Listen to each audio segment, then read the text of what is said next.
Good evening, brothers and sisters. Good evening, Doc. Hello. Good evening. Okay, 7 o'clock na. Sige, Brother Ramel, opening prayer tayo. Sige po, Doc. Okay, mga kapatid, let us pray in the name of the Father, and of the Son, and of the Holy Spirit. Amen. Come, Holy Spirit, fill the heart of your faithful, and kindle in them the fire of your love. Send forth your Spirit, and it shall be created, and you shall renew the face of the earth. O God, who by the light of the Holy Spirit did instruct the heart of the faithful, grant that by the same Holy Spirit we may be truly wise and ever enjoy His consolation. Through Christ our Lord. Amen. In the name of the Father, and of the Son, and of the Holy Spirit. Amen. Good evening. Thank you, brother, sa opening prayer. Welcome po. So, i-greet ko ngayon ang nandito sa Zoom. Sis May, hello, good evening. Good evening po, Doc. Brother Navin, Sis Dalia, Brother Ramel, Sis Juvic, Sis Mel, Sis Yuyen. Good evening sa inyo, mga kapatid. At sa mga nanonood ngayon sa Facebook. At saka si Sis Juvic. Okay. At si Sis Munet. Ayan. Good evening. Okay, simulan natin ang ating topic for this evening. So, ang lecture natin ay hango sa mga letters. Mga letters, mga testaments, mga testimonies galing sa mga libu-libong mga letters, no? Na compiled, no? 7 volumes ito. Na ito ay kasama sa investigation para sa kanyang beatification at saka canonization ni Padre Pio. So, sa mga investigation pala, meron palang mga testimonies na against, meron ding testimonies na in favor sa santo. So, may mga babasahin tayong mga letter mamaya na mga against kay Padre Pio. Okay? So, ang mga testimony na babasahin natin ay patungkol kung ano ang turo ni Padre Pio tungkol sa paghihiwalay at papasok sa bagong relasyon na buhay pa ang iyong asawa, no? Yan. Kasi ngayong panahon naging uso na ito, no? At marami ring leader natin sa simbahan na hindi na rin masyadong maliwanag ang iba. Hindi na maliwanag ang stand ng paninindigan ng iba. Medyo dinadaan sa pagiging pastoral, no? Yung ayaw nilang magtampo, no, ang parokyano para daw hindi aalis sa simbahan. So, kaya hindi sinasabi kung ano talaga ang dapat gawin at ang katotohanan. Pero si Padre Pio, nanindigan siya kung ano ang turo ng simbahan. Kasi ang turo ng simbahan, yun din ang turo ni Jesus, no? Hindi natin to iniimbento. So, ang letter na naka-archive, no, sa General Curia sa Rome, catalog as letter 83. Sabi niya kay Father Agustino, nakita niya na si Padre Pio may gift, maraming gift si Padre Pio, bilocation, levitation, no? Kita niya yung kasalanan ng tao. Grabe yung mga gifts ni Padre Pio, no? At among the gifts is he saw visions of souls kung saan patungo. Nakikita niya kung ano ang patutunguhan ng isang tao pag hindi nagbago, no? Nakikita niya. So sabi niya, at the moment of death, nakita niya ang kaluluwa na pupunta sa impyerno dahil sa sin of adultery. No? Dahil ang kasalanan ng isang tao ay nag-asawa siyang muli kahit nakasal na siya sa simbahan. Valid ang kanyang kasal. So, iniwanan niya or iniwanan siya, basta buhay pa ang kanyang asawa. No? So, very important slide, no? At moment of death, nakita niya the sin of adultery. Person who separated, no, sa kanyang valid marriage, Katoliko. Tapos, buhay pa ang kanyang spouse, nag-enter ng relationship or living together. No? So, maraming pumupunta sa kanya nagko-confess, libo-libo. Alam naman natin na sometimes umaabot ng 18 hours, sometimes 20 hours nagpapakonfess sa isang araw. Libo-libo ang pupunta. No? Pumapila ng 4 na araw, minsan 1 linggo, ang pila. No? Para lang makakonfess sa taong mayroong stigmata. No? Yung may sugat siya, the 5 wounds of Christ. So, pag pupunta sa kanya ang mga divorced at remarried, sabihin, hindi niya na pinapatapos ang salita kasi alam niya na ang nasa puso, kaluluwa ng mga nagko-confess. No?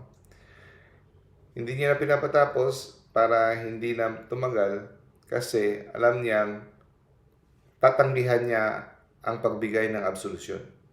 Ngayon, di ba, akala natin, automatic, pag nag-confess, may absolution agad.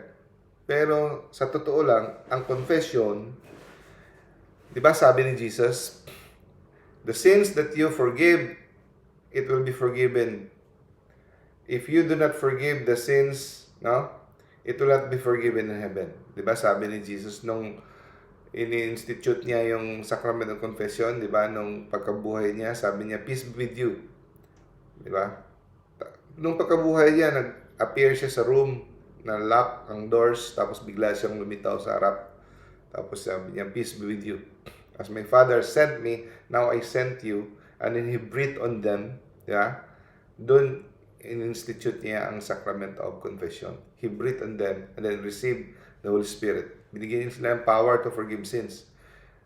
The sins that you forgive will be forgiven in heaven. Those sins that you do not forgive will not be forgiven in heaven. So mga pare, hindi pala automatic dapat magbigay ng absolution. Titingnan nila kung nagsisisi or willing to abandon sin. Pag hindi nila, nakita niya hindi willing mag-abandon ng sin, hindi siya pwede magbigay ng absolution. So sa mga divorced and remarried, sa mga nagli-live-in, alam niya na pag-uwi ng bahay, mauulit pa rin ang kasalanan. So, hindi iniiwanan. So, living in continuous sin. Kaya iba ang setup ng live-in at saka mga divorce and remarriage kasi hindi mo asawa, nagsasama ka sa isang bahay, pinagpapatuloy niyo yung kasalanan. Hindi kagaya ng, nagnakaw ka. Sorry, nagnakaw ako, hindi ko na uulitin. Pag uwi mo ng bahay, hindi ka magnanakaw, di ba? Pero pag kinakasama mo ang asawa mo na hindi mo naman talaga asawa, so nagpapatuloy ang kasalanan kasi isang bahay lang kayo. Kaya iba ang sitwasyon ng divorce and remarriage. Kaya hindi pwedeng mabigyan ng absolution. Kasi you are in the continuous process of sin. Na iba siya kumpara sa ibang mga kasalanan like pagnanakaw, pagpapatay o ano man diyan, di ba? So, sabi niya, you're not married kung you live with someone, you're not your spouse, no? Ikaw ay nakatira, no? Kasama ang tao na hindi mo naman asawa. Ang gawin mo, bumalik ka sa iyong unang asawa or you live as brothers and sisters. Meaning, kung hindi ka talaga pwede makabalik na, maghiwalay kayo ng kwarto o maghiwalay kayo ng bahay, no? At mamuhay na bilang kapatid. So, sa kapatid, walang mga sexual, mga intimate na mga contacts, di ba? Live as brothers and sisters. Kung gusto niyo ma-absolve. So, kung nagawa niyo na yan, na nag-live as brothers and sisters, go back, confess, and I will give you absolution. Hindi siya nagne-negotiate. Black and white. No? So, isang thesis yan sa Rome. Ito lahat mga letters, mga testimonies to. Si Dr. Gulmo Sanguinetti, iniwan siya ng kanyang wife. At ang wife niya nag-remarry. Tapos, nag-confess si doktor, no? Sabi niya, he came to Padre Pio for confession, and Padre Pio, sabi ni Padre Pio sa kanya, kahit iniwan ka ng asawa mo, hindi ikaw may kasalanan, iniwan ka ng asawa mo, at yung asawa mo ay nag-marry. Ang marriage bond niyo ay hindi nawala, andyan pa rin, no? Sabihin mo sa asawa mo na ang kanyang kaluluwa ay nanganganib. Okay?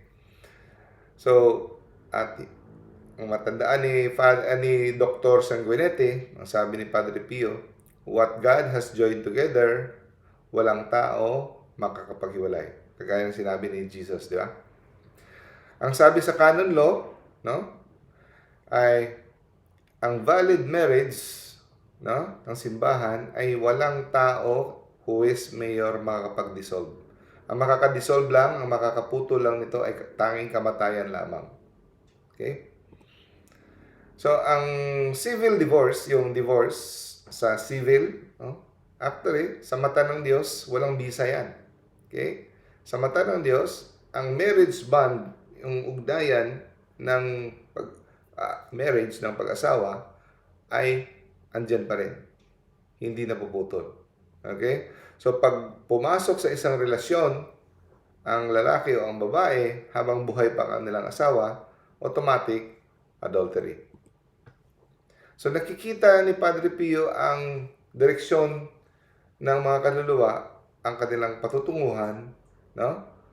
Sa mga hindi nila sinusunod ang turo ng simbahan. Nakikita niya ang kanilang destinasyon, kung ano nag-iintay sa kanila. Kahit may pari pang magsabi na okay lang yan, pastoral, God will understand. No?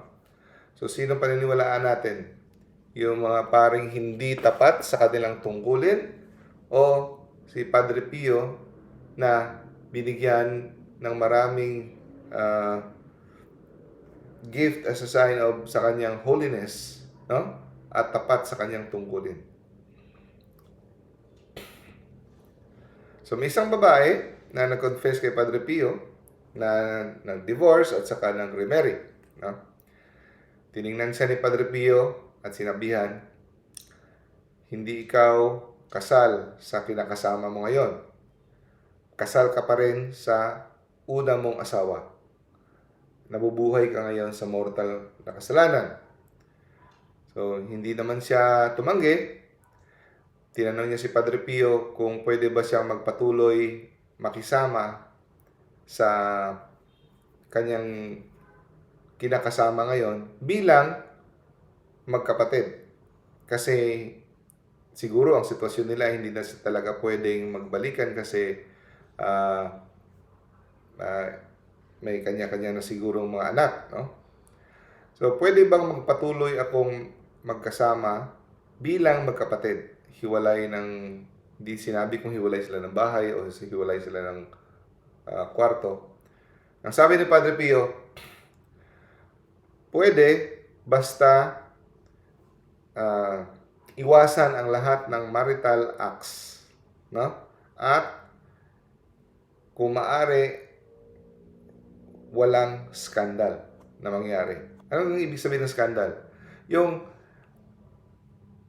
sa tingin ng tao, kayo ay mag-asawa. So, dapat kung nasa isang lugar kayo na wala nakakaalam, no?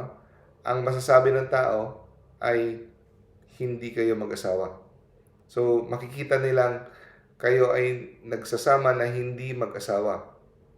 Kasi ang scandal ay sin of bad example. Like for example, pag nakakita ng mga bata, makita ng ibang tao, nagsasama sila, hindi sila kasal. Kasi alam nilang may asawa yan dati. So yan ay scandal. So gagayahin ng iba. Kasi sabihin nila, ay okay lang pala. So yun, scandal should be avoided. No? So, sinunod niya ang payo ni Padre Pio, bumalik siya at sinabihan niya ang kanyang kinakasama na maghiwalay sila ng kwarto at mabubuhay na bilang magkapatid kay Kristo. Pero tumanggi ang lalaki at ayaw niya ng ganong setup, kaya iniwanan niya. So, pinili niya ang Diyos. Pinili niya ang payo ni Padre Pio. Iniwanan niya yung lalaking yon at siya ay nagdusa. No? Siyempre, di ba? Sabi sa Bible, if you want to become my disciple, deny yourself. So, tinanggihan niya ang kaligayahan niya kanyang sarili at pinasa ng krus. So, maganda yung ginawa niya. No? Dahil ayaw ng ganong setup yung lalaki, so, nag-separate siya sa, at she lived alone. No? So, yun.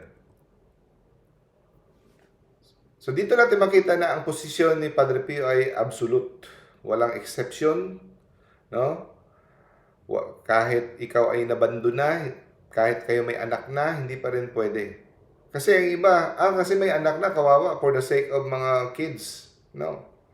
So, kung hindi talaga pwede maiwanan ng mga bata, dahil sa pwede kayong mamuhay na parang magkapatid. Separate kwarto, o ang pinakamaganda, para to avoid scandal, separate house. No? Separate house. Hanggang buhay pa ang kabilang panig. No? Isang babae galing Foggia, no?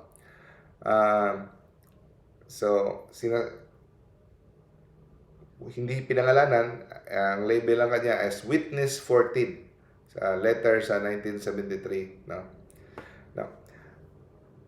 Siya ay minamaltrato ng asawa niya, no? Nabali ang kanyang balikat, no? Pinagbabantaan ng buhay niya. Nakakuha siya ng civil divorce. So, to protect herself, no? And then, pagkatapos nag-remarriage siya. Nag-asawa siya ulit. Siyempre, siguro ang remarriage na ito, civil, kasi hindi naman pwedeng ma-remarriage sa simbahan. At meron silang 3 anak sa kanyang bagong asawa. Dinala niya sa San Giovanni Rotondo kay Padre Pio sa 1952 at she asked Padre Pio na to bless her family, to bless her children, family. Tumanggi si Padre Pio mag-bless sa kanila. Sabi ni Padre Pio, ang mga anak mo ay pinanganak through adultery. No?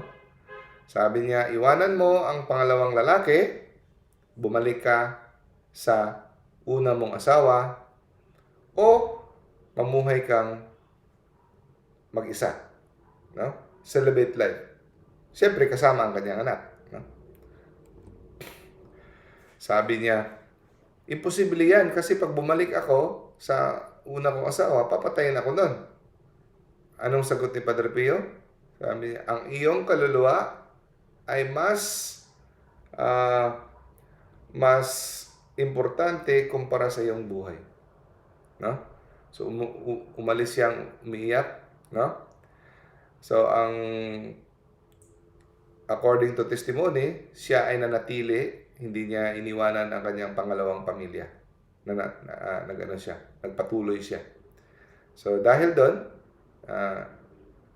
siguro dahil nung unang panahon, mas stricto pa, hindi siya nakapag-communion, no?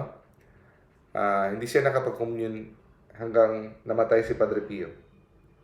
Pero, Nung namatay si Padre Pio, may isang pare na nagbigay sa kanya ng pahintulot na mag-communion kahit may sa kanyang second marriage. So dito natin makita na may mga pare na hindi matatag sa kanilang prinsipyo na panindigan ang utos ng Diyos dahil sa awa. Pero dahil sa awa na yan, maling awa, dadalhin mo ang tao sa impyerno. Okay? So, sabi ni Padre Pio, maraming tao na sinasabi na ang kanilang bagong pagsasama ay maintindihan ng Diyos. God would understand. Pero, sabi ni Padre Pio, God will not understand. God does not understand. No? At sabi rin ng ibang mga tao, bakit hindi ba nagpapatawad ang Diyos? No? Hindi ba nagpapatawad ang Diyos?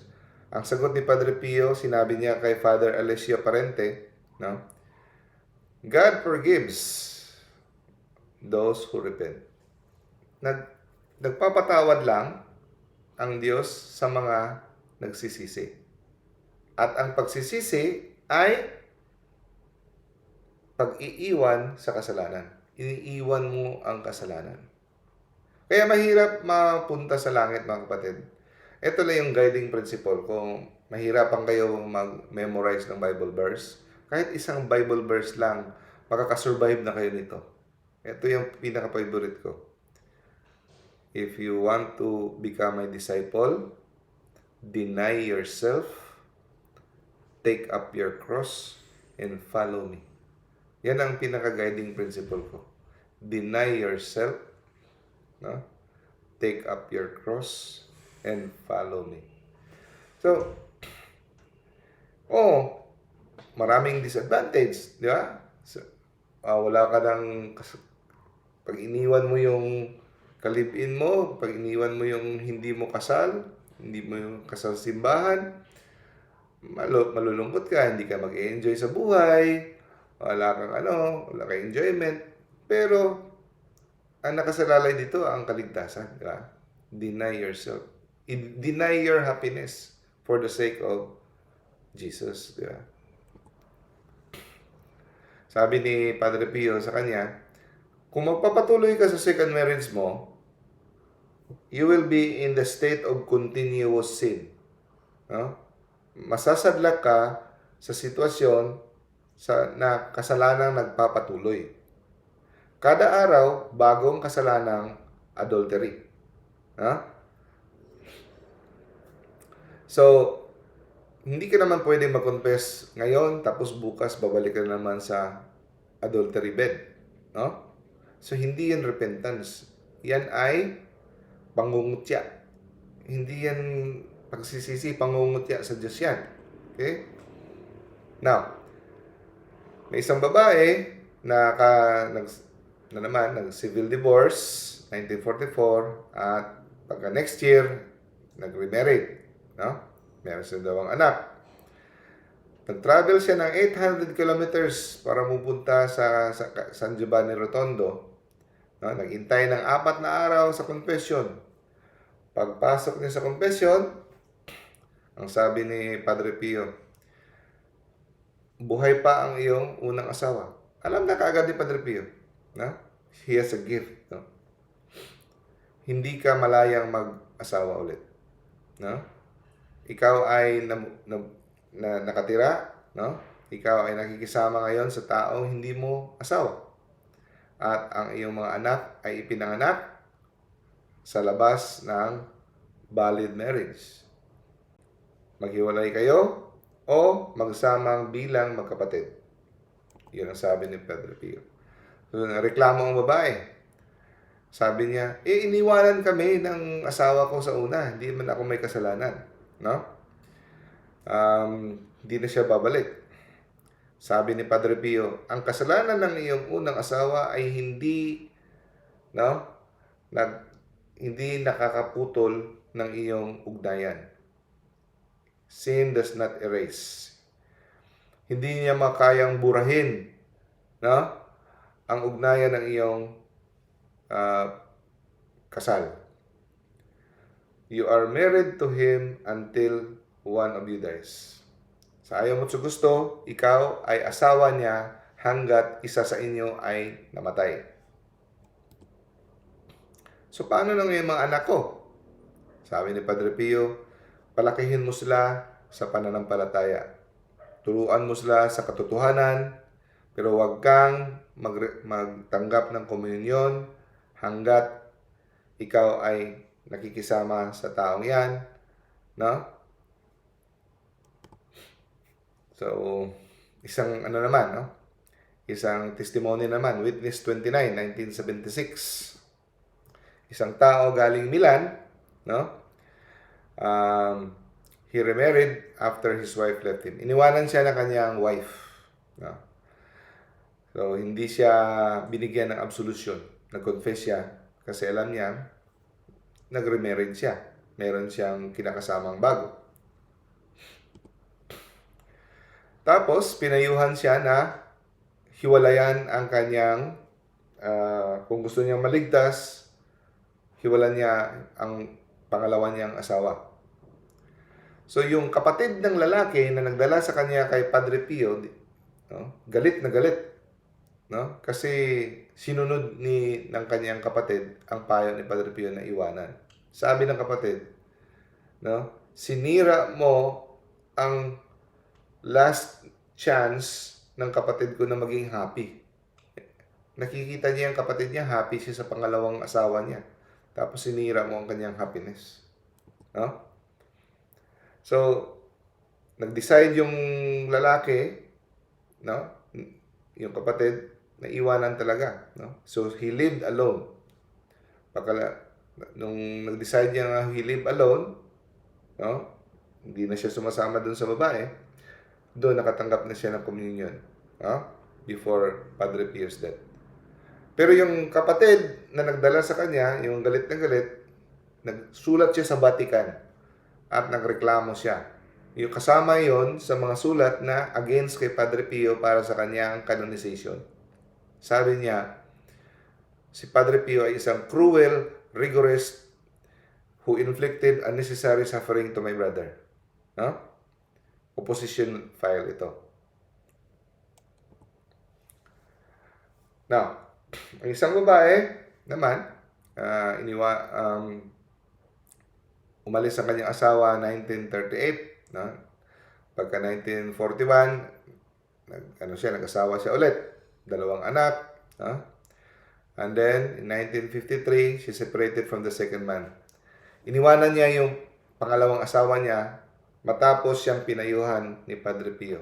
No?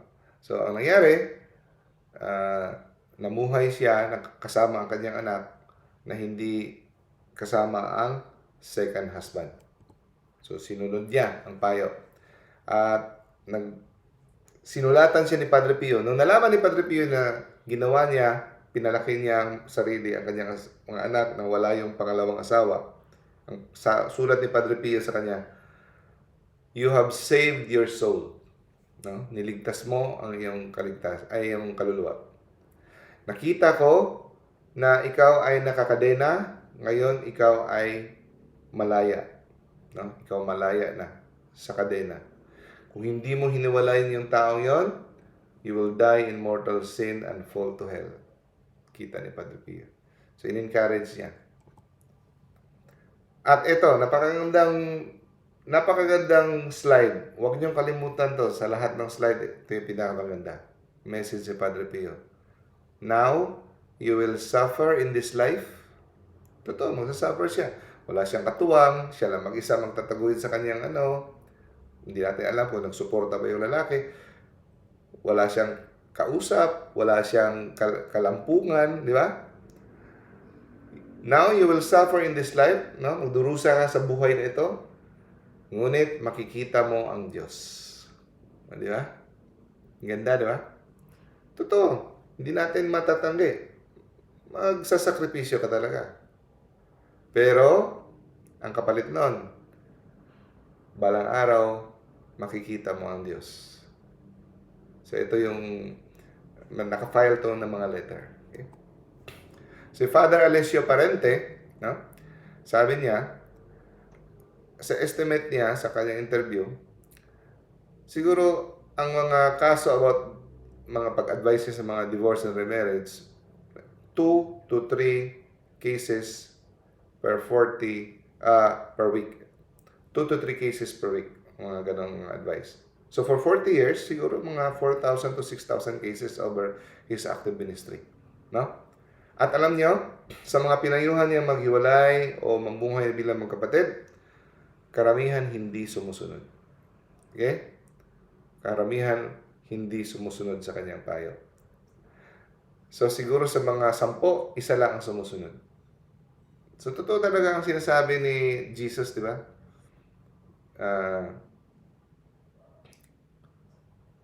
Strive to enter the narrow door because the road to perdition, to destruction is wide, but the road to life is narrow.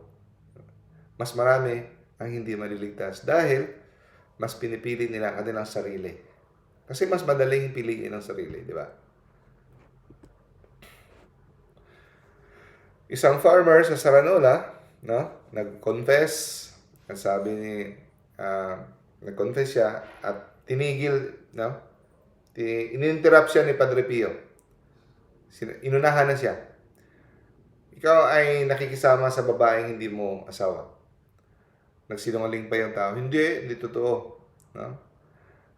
At sinabi ni Padre Pio, 1952, iniwanan mo yung asawa, tapos pumunta ka sa isang lugar, at kinasama mo ang iyong pinsan. Nagkaroon kayo ng anak. Kung narinig ng tao, nag-confess siya ng totohanan. No? At hindi siya binigyan ng absolusyon. Ang taong yon ay hindi nagbago sa kanyang, hindi niya sinunod ang payo at hindi niya iniwanan ang babae hanggang namatay si Padre Pio. Isang tao na naman, no? Si Angelo, nag-divorce and remarriage, 1950. Iniwanan siya ni kanyang asawa na si Maria, 1946. So, pumunta siya, 1953, nagpunta kay Padre Pio, nag-confess. Tinanong siya, buhay pa ba yung asawa mo? Sabi ni Angelo, buhay pa. Pero, iniwanan niya ako. No? But she left him. No? Sabi ni Padre Pio, kahit na ang inyong ugnayan, ang inyong kasal, ay hindi pa rin nabubura. Okay? Pero sabi niya, ako ay biktima lamang, iniwanan ako. No? Sabi ni Padre Pio, alam mo ang kautusan ng Diyos. You know the commandment. You should not commit adultery. Umalis si Angelo, galit na galit. Bumalik siya 1955, dala niya ang kanyang asawa, pangalawang asawa at kanyang mga anak at naghihingi ng blessing. Tinanggihan sila ni Padre Pio. No? Tapos, ang kanyang second wife, nagsulat, testimony, sabi nila, they live without the sacraments for 10 years. Hindi sila nag-communion for 10 years kasi hindi sila kasal, di ba? In 1965, nag-decide sila na mag-separate. Separate rooms. No? Separate rooms. They live as brothers and sisters. So, si Angelo nagsulat kay Padre Pio, Padre, sinunod namin yung payo mo. Ngayon, pwede na ba kami mag-umpisal? Ang sagot ni Padre Pio,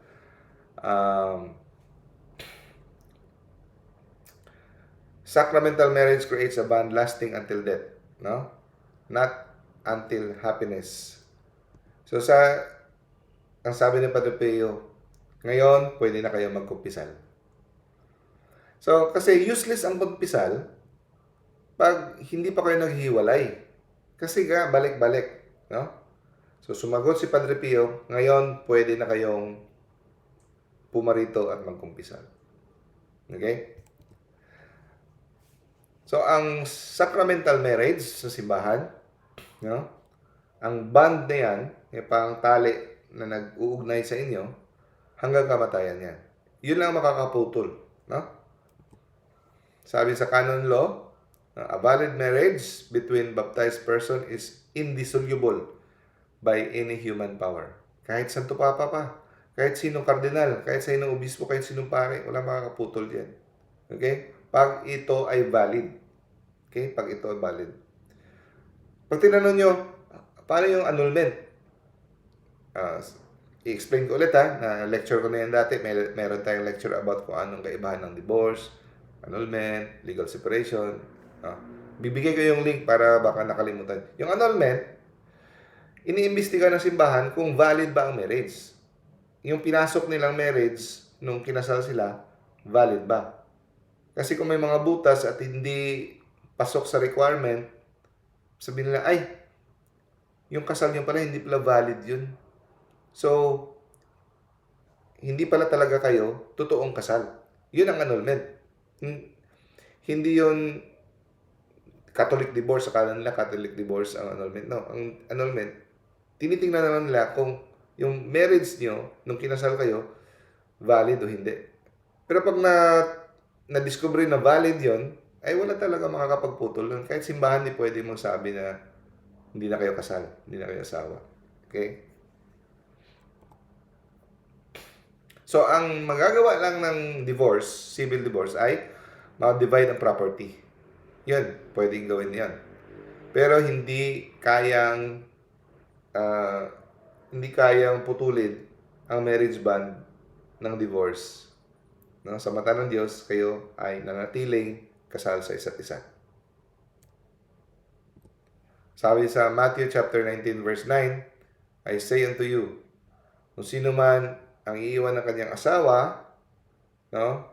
Dahil sa, ang ibig sabihin nito ay invalid marriage dahil sa porneia o fornication. Ang porneia means incest, meaning hindi valid ang kanyang marriage, no? Iwan mo yung asawa at nag-asawa ka ulit, at kahit sinong taong aasawahin yung iniwan mong asawa, commits adultery. Di ba? Kahit sino sa inyong dalawa pumasok sa isang relasyon, that is already adultery. Sabihin ng iba, in love na kami ngayon. We are now in love. Sabi ni Padre Pio, ang love hindi nakaka-erase ng vow. Hindi kayang i-erase ng love. Kahit yung sabihin mong parang si Romeo and Juliet pa yung love nyo. Tapos sabihin ng iba, pero si God ay maawain, no? Merciful si God. Ang sagot ni Padre Pio, ang mercy ay para lang sa mga taong nagsisisi. Okay? Sa mga nagre-repent. Hindi yung nagpapatuloy. Merong tao, 1955, no? Meron siyang anak sa kanyang pangalawang marriage. Okay? Punta sa San Giovanni Rotondo, 1956. Nag-confess. And then, kinakonfess yung minor sins. Sinupla na naman siya ni Padre Pio. Sabi niya, ikaw nagtatrabaho ka sa Vatican, but you live in adultery. Alam ni Padre Pio, kahit hindi sinasabi kung anong background niya. You work in the Vatican, pero you live in adultery. No? Meron kang asawa sa Rome. Ang kayong kinakasama mo ngayon ay hindi mo asawa. Mamamatay ka in mortal sin kung hindi ka magbabago pag hindi mo iniwanan. Nakikita ko. Your soul will go to the demon. Okay? Sabi ni Padre Pio. So, hindi siya binigyan ng absolution, umalis ang lalaki na nanginginig. Pero kahit nanginginig siya, hindi siya nagbago. Hindi siya sinunod ang payo. Doon nagtapos ang kanyang kwento. No? Now, sabi ni Padre Pio sa kanya, dinescribe ni Padre Pio ang hell, a place with no hope. No? Sabi niya, nagsisigawan ang mga souls doon, hindi lang dahil sa sakit, but nare-realize ng soul na itong sitwasyong ito ay walang katapusan. Karamihan sa mga kaluluwa sa impyerno dahil sa sexual sin. Hindi dahil ang sexual sin ay ang pinakamabigat sa lahat. Hindi siya ang pinakamabigat ng sexual sin. Pero bakit maraming kaluluwa na impyerno dahil sa sexual sin? Dahil ang tao na nasa sexual sin, ayaw nilang i-give up. Ayaw nilang i-give up dahil masarap. Nakakawili. No? Not because these sins are worse, but because people refuse to give them up kahit wina-warningan sila. Nagmamatigas. Okay? And then, nag-express si Padre Pio sa kanyang frustration during isang kumakain sila. Sabi ni Padre Pio, "Ay, maraming tao, no? Sa akin, nagre-request sa akin na miracles na pagalingin sila sa kanilang cancer, sakit sa ulo, sa kanilang mga karamdaman. Maraming ganong mga request. Ngunit, konting-konti lang ang nagre-request na sila ay maligtas mula sa apoy. No? Do not ask them, hindi naman, konti lang nagre-request, no? Na mapunta sa langit. So, ang karamihang mga request ay tungkol sa katawan, na magkaroon ng anak, magkaroon ng magandang buhay. Yun din ang napansin namin sa Office of Exorcism and Deliverance. Gusto nilang magpa-pray, Brad, kasi grabe na ang mga suffering namin sa mga demonic harassment, infestation, yung nalulugi na yung negosyo namin. Yun ang mga concern nila.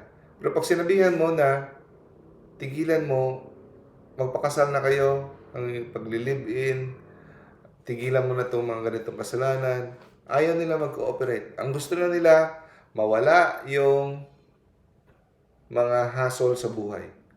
Pero ang importante dyan ay ang kaligtasan. Ma-restore ang relationship mo kay Christ. Pero ayaw ng tao.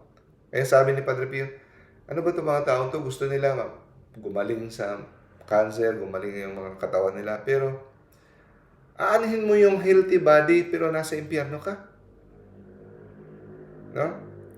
So, galing ito sa isang taong eksperyensyado sa ministry. Ha? Yeah. Ano ba itong mga tao? Gusto gumaling, healthy, pero what good is that if you're in hell, di ba? Isa na namang testimony sa account ni Zulu, no? Stricto talaga si Padre Pio, sabi niya, avoid all physical intimacy, no, kung gusto niyo makapag-communion. Isang tao galing sa Turin, no? 1959. Hiniwalan niya ang kanyang asawa dahil niloko siya. Napilit siya magpakasal dahil sabi niyang buntis siya. Pero nung pagtapos lang kasal, doon niya nalaman hindi pala talaga buntis. So, hindi nga na-consummate, hindi sila napagtalik, iniwan niya yung asawa. Iniwalan niya. At, nag-asawa ulit. Okay? Sabi ng Padre Pio, pwede ka namang mag-request ng annulment. Kasi grounds yan eh. Yung pangloloko, hindi sabi sa'yo na, niloko ka para makasal. Yan ang example na kahit nakasal ka, pag in-investigate, hindi valid. Kasi yung dishonesty before marriage, grounds for annulment yan. So, i-submit mo sa tribunal of annulment yung kaso mo. Okay. Pero, hintayin mo na ikaw ay hintayin mo ang desisyon ng tribunal. No? Kasi, kung valid ba ang marriage o hindi, hintayin mo. So, hinintay niya ang tribunal, nag-declare ang first marriage na null, meaning hindi valid. So, 1961. So, pagka-declare na hindi pala valid yung marriage niya, doon pa tinanggap ni Padre Pio para siya ay makapag-confess at saka mag-communion. Na? So, may isang babae pumunta kay Padre Pio, humiling kay Padre Pio na i-bless ang kanyang family, yung second family, kasama ang kanyang mga anak. No? So again, tumanggi si Padre Pio, no? And then, tinanong, medyo nagtampo ang mga bata, bakit hindi tayo binless? So, isa ito sa mga opposition na mga testimony against kay Padre Pio, against sa kanyang conversation, dahil napaka-stricto, bakit daw hindi binless yung mga bata, no? Ang sabi ng babae, ang totoong santo ay magpapakita ng mercy, hindi rigidity. Yun rin ang mga rason ng mga modernist at saka mga liberal na mga leaders ng simbahan, di ba? So, sidetrack muna tayo konti. Ano yung ordinary blessing? Kahit sino, kahit makasalanan, pwedeng bigyan ng ordinary blessing. No? Bless this person from, protect this person, yung mga ganun. Pwede. Actually, pwede bless ni Padre Pio yung mga bata. No? Pero, bakit kaya sa tingin, hindi kasi sinabi kung ano talaga na blessing ang hiningi, magpe-presume na lang tayo, mag-assume tayo. Pwede, siguro baka ang hinihiling na blessing ng ina sa kanyang mga anak, sa kanyang pamilya, ay blessing na i-recognize or affirming her children as part of her second family. No? So parang sa mata ng tao, magiging skandal na legitimate sa mata ng Diyos ang pangalawang pamilya niya. So kaya ito ang kinakatakutan ni Padre Pio at ayaw niyang mangyari. Na in that moment and context would implicitly nakokondone ang kanyang remarriage. Kaya yun tinanggihan ni Padre Pio. No? So naiintindihan natin si Padre Pio kung ayaw niya i-bless them as a family with the children kasi parang sila ay isang bagong pamilya. Ngunit ito ay adulterous union. No? So, nakita to ni Padre Pio na morally risky, no? Because it would associate the children with a state of ongoing sin in the eyes of the church. Okay? So, si Padre Pio, hindi siya sino-soft pedal ang truth. He tell the truth, no? Sabi ni Padre Pio kay Father Pellegrino Funicelli, sabi niya, false mercy, nagdadala sa tao sa impyerno. Ang huwad na awa. Kasi merong, akala mo mercy, pastoral. Pero, ilan na bang tao na pupunta sa impyerno dahil sa huwad na awa? Ang totoong awa ay nakakasugat, masakit. Sabi niya, true mercy wounds in order to heal. Susugatan ka muna para ikaw ay gumaling. Kagaya ng operation. No? Para makuha yung tumor, susugatan ka muna para makuha yung tumor. Yeah? True mercy wounds in order to heal. Kung sasabihin ko na sa inyo na ang remarriage ay okay lang at mamatay kayo sa mortal sin, aalis kayo na kayo ay pinagtaksilan. Pinagtaksilan ko kayo. Yeah? Pero kung sasabihin ko sa inyo ang katotohanan at kayo magagalit kayo sa akin, pero nagbago ang buhay nyo, naligtas ko kayo, sabi ng Padre Pio. At yun ang patunay na mahal ko kayo. So, hindi baling magalit kayo sa akin basta maligtas ko kayo. Yun ang sinasabi ni Padre Pio. So, ang sabi ng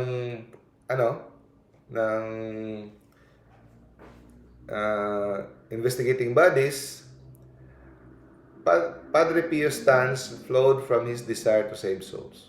So, ganun ang kanyang mga desisyon dahil sa pagnanais niyang makaligtas ng kaluluwa. Kagaya ng ginagawa ni St. Paul sa 1 Corinthians chapter 5, di ba? Tough love, not cruelty. Pagmamahal yun.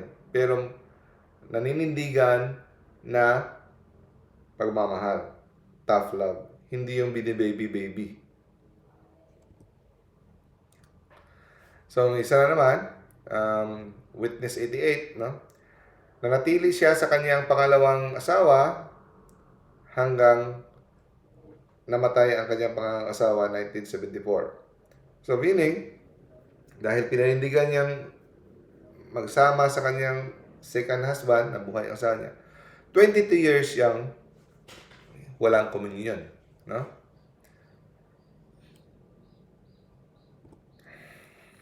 Witness 19, no? Separated from his second wife in 1960.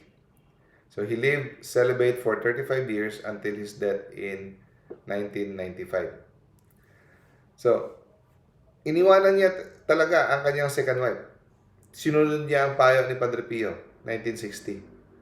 So, namuhay siya na celibate, meaning walang kinakasama for 35 years. Tiniis niya, no? Hanggang namatay siya 1995. Nagsumulat ang kanyang pamilya kay Padre Pio at sinabi na niligtas ni Padre Pio ang kanilang ama mula sa kapahamakan. No? Nagpasalamat. Si Father Gabriel Amort, I'm sure kilala niyo na, isang sikat na exorcist. Naabutan niya pa si Padre Pio during the 1960s. At nagsulat si Father Gabriel Amort sa kanyang book, no? Sinabi ni Padre Pio sa kanya, no? I have seen more souls go to hell for sins of flesh than for any other sin. So, pinakamaraming kaluluwa na nasa impyerno dahil sa kasalanan sa laman.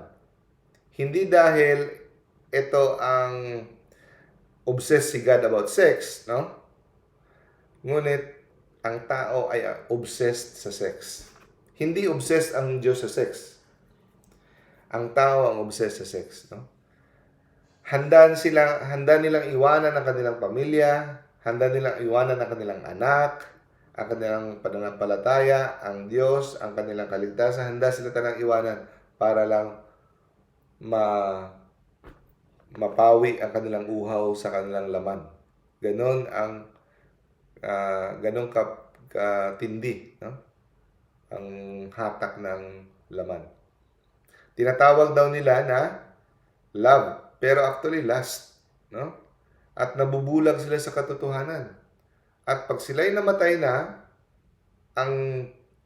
ang piring sa mata ay matatanggal. Yeah, at the moment of our death, makikita natin ang katotohanan. Nakakabulag ang sin against chastity.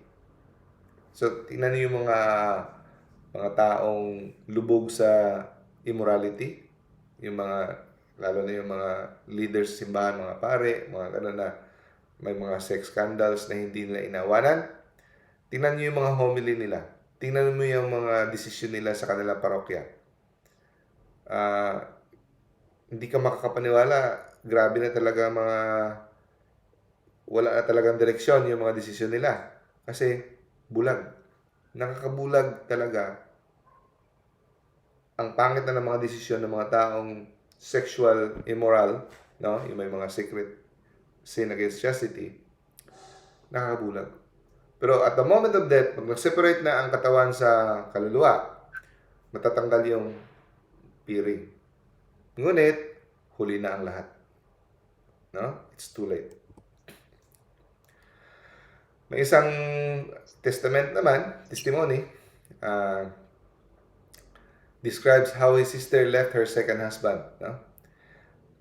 Ang kanyang kapatid, sinunod ang payo ni Padre Pio. Iniwan niya ang kanyang second husband at namuhay mag-isa for 9 years. Tapos, ngunit sad ending, nag-depression siya dahil na lonely siya. Nag-suicide, 1963. At ang pamilya ay isinisi kay Padre Pio. Nag-suicide ang kapatid namin dahil sa'yo. Dahil sinunod ang payo mo na iwanan ang kanyang second husband. No? Ngunit, ang sagot ng simbahan, Padre Pio was not responsible for woman's despair. Ang despair ay sarili nating desisyon. No? Pag tayo ay hindi na umasa sa tulong ng Diyos. Ang inoffer ni Padre Pio ay daan patungo sa reconciliation sa simbahan. Ang sabi ng Padre Pio, ano ba kung ikumpara mo, what is ilang taon, kahit sabihin pa 100 taon na loneliness, i-compare mo sa eternity of suffering. What is a few years of loneliness compared sa eternity of suffering? Sabi ni Father Pellegrino Ficelli, ang calculation ni Padre Pio ay hindi sa buhay na ito. It is about eternity. Doon niya tinitimbang. Kahit mag-suffer ka ng ilang, sabihin natin, ilang dekada, pero ikumpara mo always sa eternity. What is 80 years versus infinite time? Okay? Sabi tinanong ni Padre Note si Padre Pio, no? Kung ikaw ba ay nababagabag, naapektuhan ka ba na maraming hindi sumusunod sa iyong payo, no? Ang sabi ni Padre Pio, hindi ako nag-enjoy nakikita na maraming tao naglalakbay patungo sa impyerno. Pero kung magsisinungaling ako sa kanila at sasabihin ko ang kanilang pagsasama ay okay lang, guilty ako kasama sila. Magiging guilty ako kasama sila, no? So kaya I tell the truth, no? It is adultery to have remarriage while your spouse still lives, no? So again, magandang slide ito. Anong ibig sabihin ng repentance? Anong ibig sabihin ng pagsisisi? Tatalikuran ang kasalanan. Leaving the sin. Hindi yung I regret, no? Nagsisisi ako sa ginagawa ko, pero patuloy mong ginagawa. Hindi enough na nagsisisi ako sa pang-hold up. Yeah, Lord, sorry Lord. Pero patuloy mong ginagawa ang pang-hold up. Hindi, iwan mo talaga. So hindi enough yan, sorry ako. Yeah, I'm a sinner. Sorry Lord. Pero patuloy. Not just regretting it while continuing it. Diba? So lahat na ito hindi opinion ni Padre Pio. Ito ay turo ng simbahan. Turo ni Kristo. No? Doktrina ito. So, ang divorce and remarriage, hindi pwedeng mag-communion. The answer is no. Okay? Hanggat sila ay hindi namumuhay bilang magkapatid. Okay? Isang bahay, separate room, walang kiss, walang mga embrace-embrace, magkapatid. Mas maganda, separate bahay, pero kung hindi mo iwasan, separate room. Okay? Now, sabi ng isang tao na pumunta kay Padre Pio, siguro naman maintindihan ng Diyos ang sitwasyon ko. Kung ako ay mag-aasawa ulit, maintindihan ni Lord. Ang sagot ni Padre Pio, yes, God understands everything. Naintindihan niya lahat. Ngunit, He also judges everything. Ang kanyang hustisya ay andyan din. No? Ikaw ay naghihirap ngayon sa sitwasyon mo na wala kang asawa, nalulungkot ka, ikaw ay lonely, no? Parang nag-iisa. Pero yung suffering mo ay hindi makakapagbago sa batas ng Diyos. Pag ikaw ay nag-asawa ulit, buhay ang iyong asawa, you commit adultery. As simple as that. No? Pag hindi ikaw nag-repent, you will be judged accordingly. So, may isang babae na file siya ng annulment process. No? Habang nagpa-file siya ng annulment process sa kanyang first marriage, nakatagpo siya sa isang lalaki, nagkaibigan sila, no? And then, sinabi niya kay Padre Pio, gusto niya mag-asawa sa pangalawa. Sabi ni Padre Pio, hintayin mo muna, no? Hintayin mo muna ang desisyon ng tribunal. Huwag kang pumasok sa relasyon na bago. Hanggat wala pang desisyon sa tribunal. Sabi niya, hindi ako makakapag-intay. Hindi ako makapag-intay. So, tingnan niyo itong slide na ito, importante. Yung sagot ni Padre Pio. So, mas pipiliin mo ang taong yan kumpara sa Diyos. Kita mo? Mas pipiliin mo ang taong yan kumpara sa Diyos. So, ang kasalanan mga kapatid, hindi actually yung si Satanas ang pinili mo. Ang kaligayahan mo, mas pinipili mo kumpara sa Diyos. Yeah? So, nagkasal talaga sila sa civil, no? Ang deklarasyon ng simbahan, valid ang kanilang marriage, first marriage. So, hindi annul. So, patuloy sila sa kanilang pagsasama. At after nung hindi sila nakatanggap ng communion for ilang years, no? At nagsisi siya sa ilang taon silang hindi nakapag-communion. Nakatanggap lang ulit sila ng communion nung namatay na 1998 ang kanyang asawa. Okay. So, ang tagal. From 1962 to 1998, wala silang communion. Okay.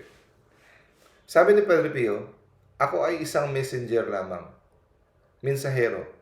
At ang mensahe na ibibigay ko ay hindi ko pwedeng baluktutin. No? Hindi ko pwedeng pahinain o babaguhin. So, dapat faithful tayo na mag-transmit ng message. So, ganun. No? Dahil sa takot, dahil sa fear of man, di ba? So, nakita ni Padre Pio kung anong kahinatnan ng mga taong naghiwalay at nag-asawa ulit na hindi kasal sa simbahan. Apoy. Ang nakikita niya, apoy, regret for eternity. Okay, isang tao na naman, remarried and divorced, lived for the second man for 12 years. So, after 12 years, dahil sa payo ng Padre Pio, iniwanan niya ang pangalawang asawa. No? Sabi niya, pero iniwanan niya, pero galit siya. Sabi niya, galit ako kay Padre Pio.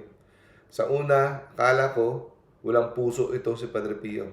Pero sa kalaunan, sa katagalan, na-realize ko, tama pala si Padre Pio. Nabubuhay ako sa kasalanan. No? I was forced to admit my sin. So, namuhay ako ng 30 years alone. Alone. Lonely siya for 30 years. Nung namatay ang kanyang ang asawa 1996, doon pa siya, no? Nakapag-asawa ulit. Pero ngayon, I am convinced, naniniwala ako na niligtas ako ni Padre Pio mula sa kapahamakan sa impyerno. So, hindi inaasam ni Padre Pio na kind siya, make people feel good, no? Ang importante sa kanya, kung anong katotohanan, kung ano ang utos ng Diyos. Hindi niya iniisip kung magtatampo, aalis ka, di ka na babalik sa simbahan. Sinasabi niya kung ano ang commandment ni God. Ito, tingnan niyo yung last sentence. We trust God to do the rest. We trust God to do the rest. Kasi natatakot tayo eh. Nilalagay natin ang sitwasyon sa kamay natin. Baka magtampo, aalis sa simbahan, hindi na maging Katoliko, kaya pahinain natin ang Ebanghelyo. Hindi. We trust God. Kasi sa kadami-daming tinatanggihan ni Padre Pio, alam niyo ba, karamihan si kanila bumabalik. Kasi habang tinataboy ni Padre Pio, umalis ka dito sa confessional, hindi lang niya tinataboy lang. Sa lingid sa kanila, pinagpipray niya yung mga taong yun. Pero hindi niya kino-compromise ang message. Hindi niya kino-compromise ang commandments. Para lang hindi sila magalit kay Padre Pio. Trust God to do the rest. Diba? So, akala nila, no? May mga tao na akala nila i-bend ni God ang rules, no? Pero matutuklasan nila na hindi pwedeng i-bend ni God ang kanyang rules, no? So he turned them away from communion, refused to bless their families, no? Hundreds obey, thousands did not obey, Padre Pio. So again, eternity is longer than 80 years. Mas importante ang ating kaluluwa kumpara sa ating comfort, kumpara sa ating kaligayahan. No? Sige lang, magtiis ka, pero ang kaligayahan na walang hanggan, yun ang ating sisikaping makamit. No? Before si Padre Pio namatay, isang letter, isang babae na galing sa Turin, sumulat kay Padre Pio. Tinanong niya si Padre Pio sa sulat kung pwede bang mag-asawa siya ulit dahil ang kanyang asawa, first husband, missing. 20 years nang missing, wala silang balita. Baka namatay na, walang na-recover na body dahil sa mountaineering accident 1948. So pwede na ba akong asawa kasi missing? Sabi ni Padre Pio, i-submit mo sa tribunal, sa simbahan. Huwag tayo mag-presume na patay na siya. Kasi what if bumalik, no? At buhay pala ang asawa mo, you will be in grave sin. Sabi ni Padre Pio, wait. Hintayin ang tribunal. Do not presume.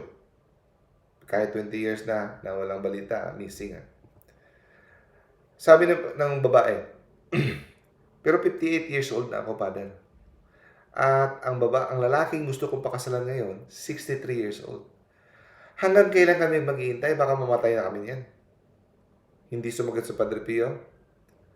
Namatay si Padre Pio September 23. Hindi na siya nakapag-reply. No?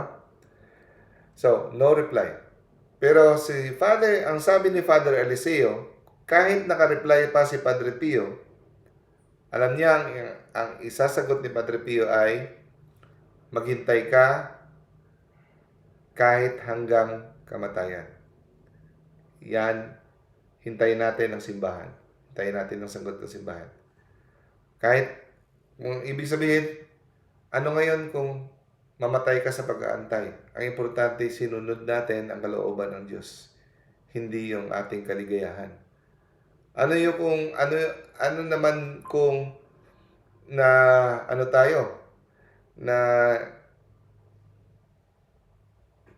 nakuhaan tayo ng kaligayahan ng ilang taon na hindi natin na-consummate yung marriage sa isang taong minamahal natin kumpara sa susuwayin natin ang kalooban ng simbahan.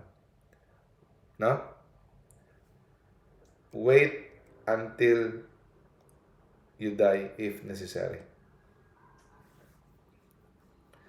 So, isang journalist, tinanong si Padre Pio, bakit napaka-harsh mo, Father, no? Sa mga remarried people? Di ba si Jesus napakita ng mercy sa mga sinners? Ang sagot ni Padre Pio, Jesus told sinners to sin no more. No? He did not tell them to keep on sinning. Hindi yan mercy, no? Hindi yan mercy. It would be betrayal. So, libo-libo katao ang tinanggihan ni Padre Pio sa kumpisal at sa komunyon. Hindi niya binigyan ng absolusyon dahil they are remarried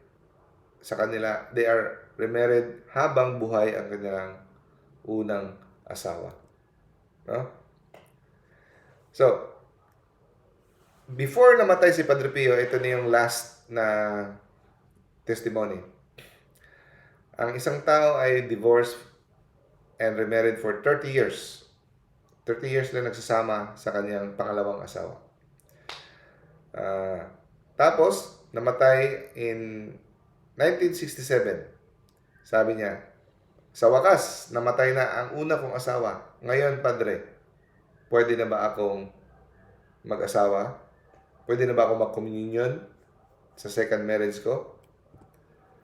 Sumagot si Padre Pio, ang ugnayan mo sa una mong asawa ay naputol na dahil namatay na ang iyong unang asawa. So, pwede na. Ngunit, 30 taon kang nagsama sa iyong second wife, you have to confess the years of your adultery, receive absolution, return to communion. No? God is merciful, pero the justice of God also exists. Yung hustisya ng Diyos andyan. Alam niyang 30 years kang sumuway sa kanyang utos. Make reparation through prayer and penance. No? Make reparation through prayer and penance. So, I hope naintindihan niyo mga kapatid, no? So, kung ano ang stand ng simbahan, hindi natin yan ginagawa. Gawa-gawa lang, kundi kay Jesus yan, no? So, i-greet ko lang andito ngayon, nagtiyaga hanggang sa huli. Sis Dalia, hello sis. Brother Harry, sis Brother Drew, sis Gerald B, Brother Jeric, Brother Joseph, sis May, sis Monet, si Brother Naven, Brother Ramel, sis Cheryl, sis Catholic, Doc. good Thank evening, sis Juvic, sis Mel, and sis Yuyen. So, extra points kayo kay Lord, nagtiyaga, no? So, sino mag-volunteer ng closing prayer? Sis Catholic, gusto mo mag-closing prayer?